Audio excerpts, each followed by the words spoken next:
Slayvine.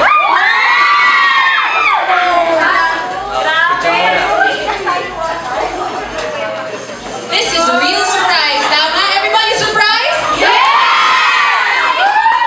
Show your surprise! Hindi, actually, ang dami na natin pinagdaanan, no? Yan! Ups and downs. Here. Sobrang nasasada ko sa mga naririnig ko na marami palang pumupunta dito na out of town. And then expecting na may makapunta din sa amin dito. So, I'm sure misunderstanding yung natin yun. So, from the bottom of my heart, I'm very, very sorry sa mga Slayvines. Siyempre naman, kahit paano, alam niyo naman yun from the bottom, sa loob-loob niyo na mahal namin kayo.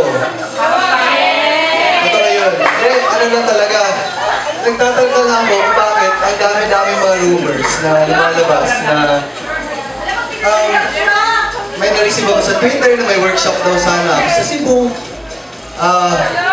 Hindi ko alam kung saan ito nagagaling.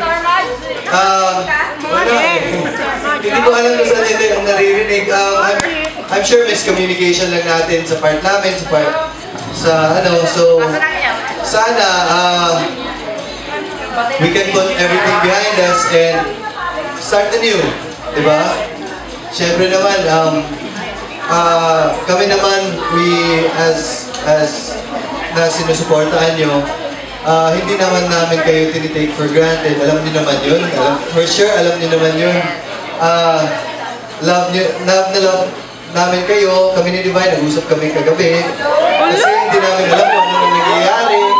Sobrang, syempre kami mismo, pag nakikita namin na, for example yan, na may lumilipad from other places just to see us, then nakikita namin na hala, wala pala kami dyan. And nasasad naman kami. Akala ko nga hindi matuloy yung kasi kahapon ko lang nalaman na Divine was supposed to be here daw.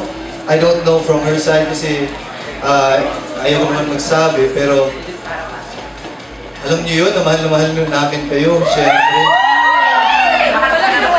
Dapat. Ormes, cartwheel, go! Wala, nakakasad lang paminsan pag may nangyayari ng ganyan. Pero alam ko naman malakas ang Slayvine. May mga ganyang bagay, hindi yun nakaka-stop sa atin. I'm sure naman mas maraming nakakaintindi kaysa sa hindi. Hindi naman natin ma-please talaga lahat, di ba? Huwag ka naman umiyak. Baka maiyak din ako.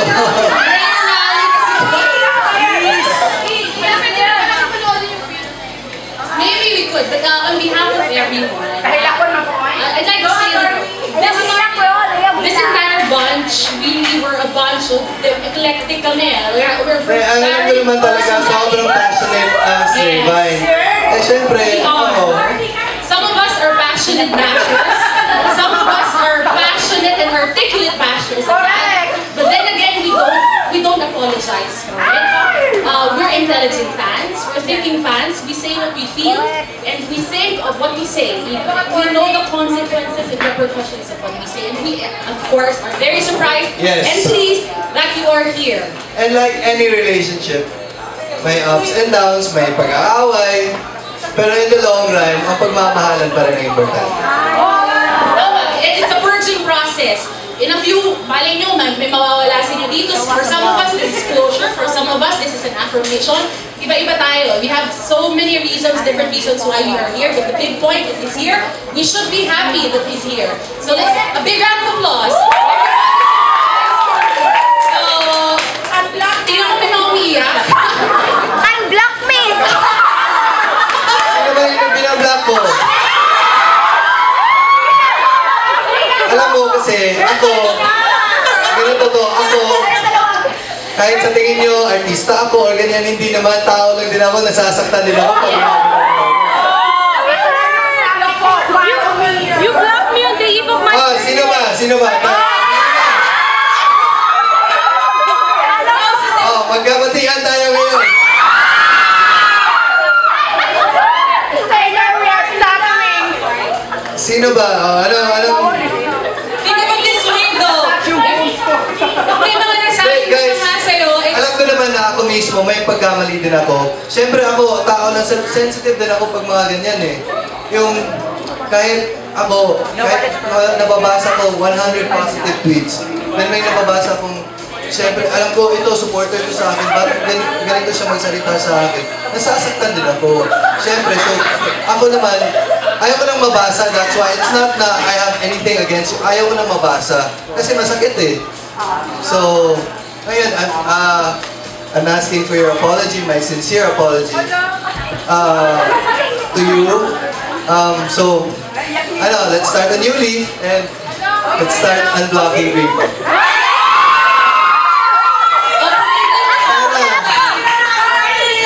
Sana you accept my apologies.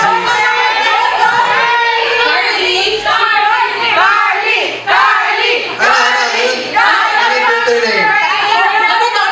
Ay, siya ba pala yun? I loves myself ba yun? Yun ba yun? I love Carly. Okay. Iba yung I love myself. Si Bebs yun. Binlock mo siya. Saan ba yun? I was blocked on the eve of my birthday. Happy birthday to you. Hindi ko mahanap. Pati po si Sawyer.